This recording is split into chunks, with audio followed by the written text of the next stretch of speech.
দক্ষিণ দিনাজপুর জেলার ৩৭ নম্বর কুশমন্ডি বিধানসভা কেন্দ্রে জয়লাভ করে নজির গড়লেন বিজেপি প্রার্থী তাপস চন্দ্র রায়। নির্বাচনী প্রচারের শুরু থেকে তিনি প্রতিজ্ঞা করেছিলেন জয় না হওয়া পর্যন্ত খালি পায়ে মানুষের কাছে পৌঁছবেন। সেই প্রতিজ্ঞা পূরণ করে সোমবার ৯,০৬৩ ভোটে জয় পান তিনি। জয়ের পর কুশমন্ডির শীতলাতলা এলাকায় তাকে সংবর্ধনা জানান বিজেপির কর্মী সমর্থকেরা।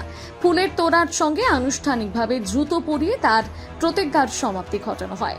মুহূর্তটি ঘিরে আবেগঘন পরিবেশ তৈরি হয়। প্রথমত পার্টির তরফ থেকে বা আমার তরফ থেকে কুশমন্ডিবাসী তথা আমাদের কুশমন্ডির সমস্ত কার্যকর্তা পার্টির সকল স্তরের কার্যকর্তাদের অভিনন্দন জানাই।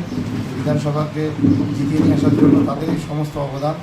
এবং সবথেকে যেটা বড় বিষয়, আপনি যেটা বলছিলেন জুতো বিষয় এমন কিছু বিষয় নয়।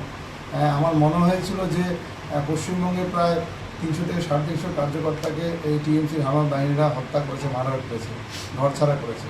তাদের কষ্টের কথা মাথায় রেখে আমার এই ছোট্ট একটা প্রচেষ্টা যে তাদের কথা স্মরণে রেখে আমি প্রতিজ্ঞা নিয়েছিলাম যে যতক্ষণ না বিধানসভা ভোট হয় এবং তার রেজাল্ট হয়ে জিতে না আসে ততক্ষণ কোনো জুতো করবো না। তো সেটা ঈশ্বর শুনেছে, জনগণ শুনেছে এবং আজকে জিতে এসেছি তাদের আশীর্বাদে। আজকে আমাদের জেলার নেতৃত্ব আনন্দা আছে, শৈলেশদা আছে, আমাদের বুধেরদা আছে, রতনদা আছে, তপনদা আছে, সকলে আছে, এখানকার আমার কাকু আছে, সকলে আছে। তো তারা আজকে জুতো প্রদান করলো এবং সেটা গ্রহণ করলাম।